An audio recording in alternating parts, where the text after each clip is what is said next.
예수님을 환영하였습니다. 모든 교인들은 이 기간을 통해서 변검과 절제, 또한 금식과 회개, 자선과 구제를 통한 이웃사랑을 실천해야 합니다. 고난주간을 맞이하여 주님의 길을 우리가 말없이 따라가야 합니다. 주님이 우리를 용서하신 것 같이 우리도 우리 이웃을 용서해야 합니다. 매년 고난주간이 되면 가장 많이 연주되는 곡 바흐의 마태순환곡과 또한 가장 많이 우리가 생각나는 루벤스와 렘브란트의 그림 십자가에서 내리심이라는 동영상을 보면서 주님의 삶과 십자가의 고난, 부활을 묵상하시기 바랍니다.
저 그림은요, 왼쪽 그림이 루벤스의 그림이고요, 오른쪽 그림이 람브란트의 그림입니다. 제목은 십자가의 내리심입니다. 바흐는 마태복음 26장과 27장에 나오는 예수님의 순환을 바탕으로 마태순환곡을 작곡하였습니다. 마태순환곡은 최고의 종교음악으로 매년 고난절 주간에 널리 연주되고 있습니다. 경건한 합창을 듣다 보면 우리가 마치 저 루벤스나 렘브란트의 그림 속의 주인공이 되는 것 같은 느낌을 받게 합니다. 예수님을 십자가에서 내리면서 슬픔에 잠긴 감정을 고스란히 느끼게 합니다. 바흐는 마태순환곡에서 우리는 눈물을 흘리며 무릎 꿇고 무덤 속에 당신을 향하여 편히 잠드시라고 당신을 부릅니다. 지칠 대로 지친 몸 편히 잠드소서 라는 가사로 마무리 지었습니다. 예수님 십자가 고난이 얼마나 힘들었는지 소름처럼 느껴집니다. 마태순환곡은 공연을 위해서 작곡한 것이 아니라 예배를 위한 한편의 설교인 것입니다. 루터는 신앙을 통해서 세상을 바꾸고자 하였으나 바하는 마태순환곡을 통해서 주님의 고난을 세상에 알렸습니다. 또한 루벤스와 렘브란트의 그림 십자가에 내리심이라는 그림을 살펴보겠습니다. 루벤스는 벨기에 출신 화가로 부와 영예를 다 누린 화가입니다. 루벤스가 그린 십자가의 내리심은 동화 플란다스계에서 우리에게 더욱 많이 알려졌습니다. 그 동화 속의 주인공 어린 네로는 성마리아 성당에 있는 벨기에의 십자가의 내리심 그림을 구경하는 것이 소원이었습니다. 그러나 그의 작품은 은전 한 입을 내야만 볼 수 있었습니다. 커튼이 가려져 있기 때문입니다. 가난하고 어려운 환경에 처한 네로는 은화 한 입이 너무 큰 돈이었습니다. 그러나 추위야 배고픔에 지쳐 성당을 찾아간 네로는 꿈에 그리던 저 그림을 보게 됩니다. 그리고 네로는 사랑하는 개 파라슈트를 끌어안은 채 성당의 차가운 바닥에서 숨을 거둡니다. 그 네로가 죽으면서까지 보고 싶었던 그림이 저 왼쪽에 있는 루벤스의 그림입니다. 루벤스의 그림은 활동적이면서도 화려한 감각을 잘 보여주고 흰색 세마포와 예수님의 시신이 화면을 대각선으로 비춰주고 있습니다. 이 작품의 특징은 저마다 모든 사람들이 저마다의 동작으로 예수님의 시신을 내리는데 동참하고 있는 것입니다. 비싼 옷을 입은 니고데모와 아리마대 요셉이 거들고 있으며 제자 요한, 빨간 옷을 입은 제자 요한은 사다리에 한 말을 놓고 균형을 잡으면서 예수님을 떠받치고 있기 때문에 가장 눈에 띄입니다. 요한이 입은 붉은색은 예수님의 흘린 피와 예수님의 부활을 상징합니다. 모든 사람이 예수님의 시신을 내리는데 집중하고 있으며 또한 화려한 색채들이 역동감을 줍니다. 이 그림을 보는 순간 저도 여러분도 그림 속으로 뛰어들어가 주님의 고난에 동참하라는 강렬한 메시지를 받는 것 같습니다. 이와 반대로 오른쪽에 렘브란트의 그림은 루벤스의 그림을 보고 카피한 것입니다. 고대의 화가들은 서로 상대방의 그림을 보고 그 그림의 영감을 받아서 카피를 많이 했습니다. 가장 흔한 예가 피카소가 마티스의 그림을 보고 카피한 그림이 마티스의 춤추는 여인입니다. 카톨릭적 루벤스의 화려한 색채보다는 기독교적 분성한 색깔과 아름다운 빛을 사용하는 것이 특징입니다. 렘브란트의 신비한 빛은 예수님의 깨끗한 세마포, 또한 십자가에서 예수를 내리는 사람을 지켜보고 있습니다.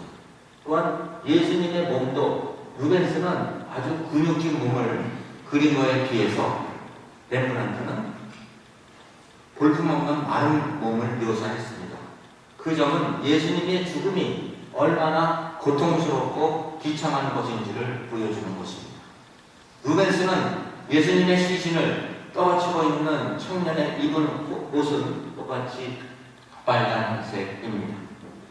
가장 흥미로운 것은 렘브란트는 그림에서 예수님의 오른팔을 붙들고 있는 오른쪽 그림에 보면 파란색의 사람이 있습니다. 과연 그 사람은 누구일까요? 렘브란트 자기 자신을 그린 것입니다. 예수님 십자가 현장에 직접 참여하고 싶은 자기의 마음을 표현하고 있습니다. 이러한 화가들이 자기 자신을 그린 것은 바티칸에 있는 천지창조에 그린 미켈란젤로도 자기의 어려운 그 고난스러운 얼굴을 그 그림 속에 자기 자신을 그려놓은 것입니다. 성경을 보면 시체를 가져다가 장사를 치는 사람은 아리마대 요셉과 또한 니고데모와 마리아입니다. 십자가에서 돌아가신 예수님은 사람의 손으로 내려졌습니다. 그림에서 보는 사람 중 나는 어디쯤에 있을까요? 예수님 제자를 부인하고 도망간 베드로와 같은 사람일까요? 아니면 모두가 도망갔을 때 빌라도를 찾아가서 예수의 시체를 찾아 모든 불이익을 감수한 채 장례를 치르는 요한과 니고데모입니까? 저의 눈은 예수님을 직접 안아내리는 제자 사도 요한의 눈이 맞춰집니다.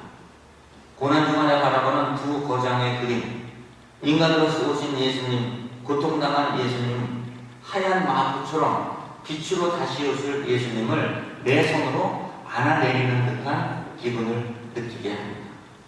예수님 십자가 처형으로 부활의 기쁨을 기대하기 때문입니다. 예수님의 고난을 묵상하는 경건한 일주일의 시간을 보내시기 바랍니다. 오늘은 음악과 그림으로 주님의 고난에 동참하는 귀한 시간을 가져봤습니다. 오늘 본문을 살펴보겠습니다.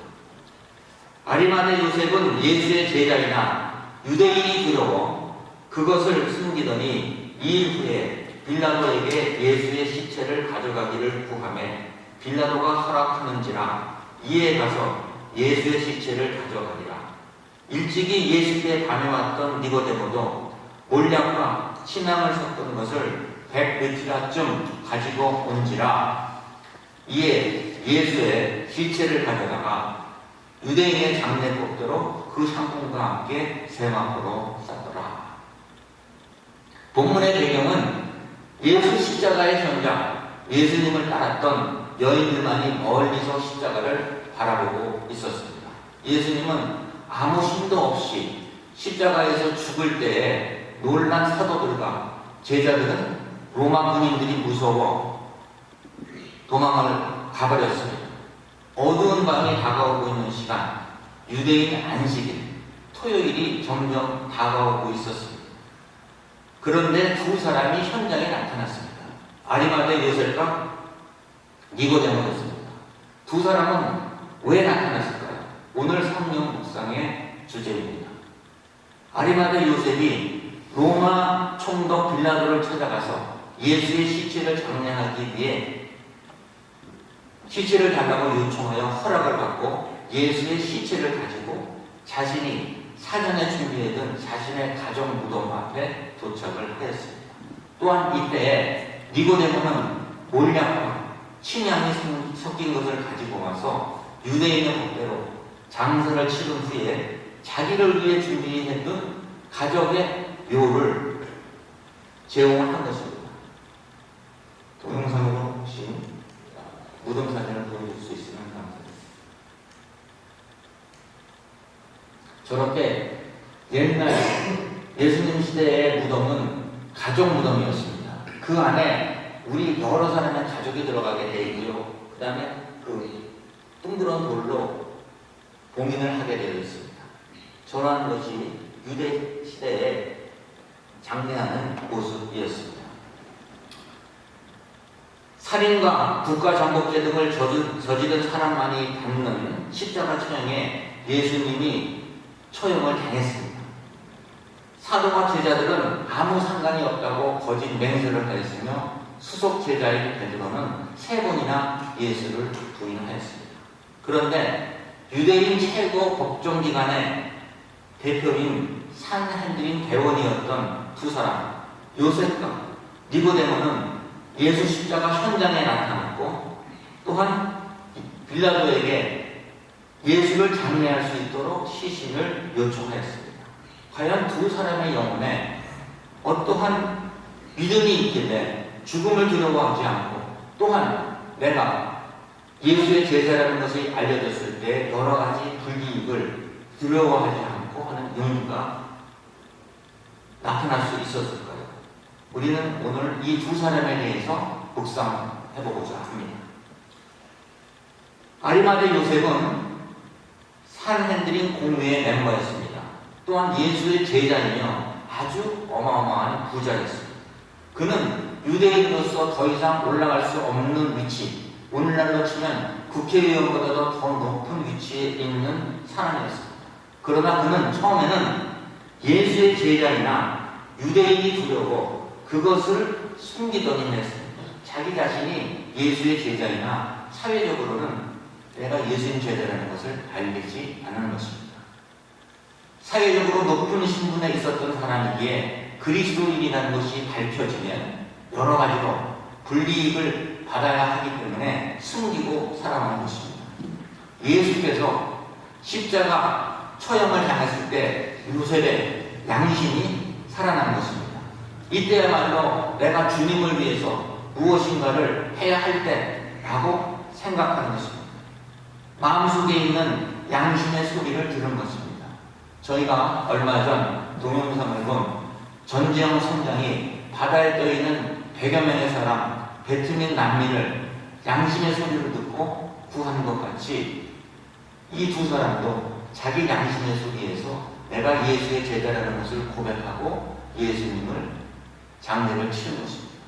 얼마 전 우리나라에서도 이재수 전 기무사령관이 조사를 받다가 돌아가시게 됐습니다. 그때 장례식 때 많은 사람들이 나타나지를 않았어요.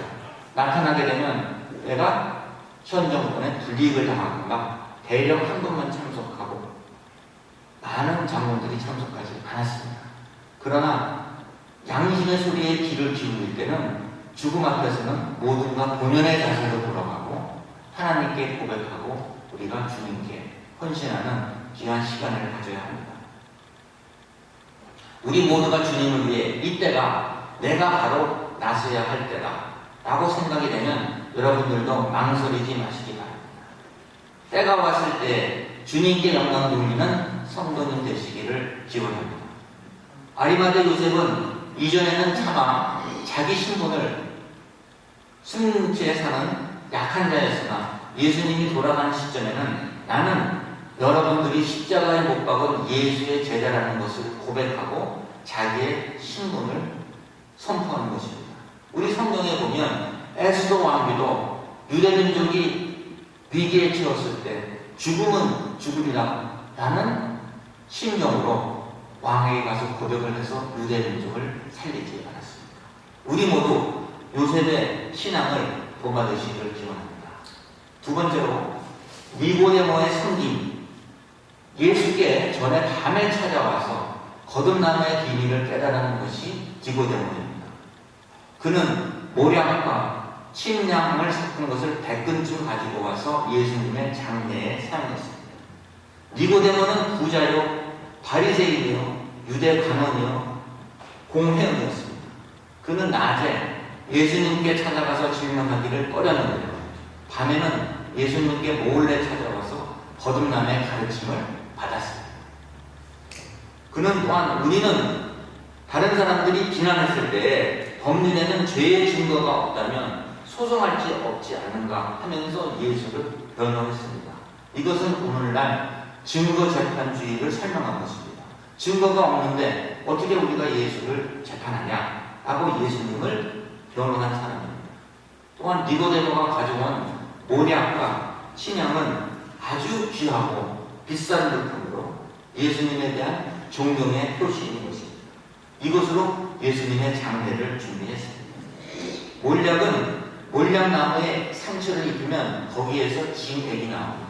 그 진액을 모아다가 그것이 어느 정도 시간이 지나면 갈색으로 변합니다. 그리고 이것은 시체를 우리가 장례를 치를 때 시체가 부패하는 것을 막는 방부제 역할을 하고요. 침황이랑 섞어서 썼을 때 고대 이집트에서는 미라를 만들 때 쓴 아주 귀한 약재였습니다.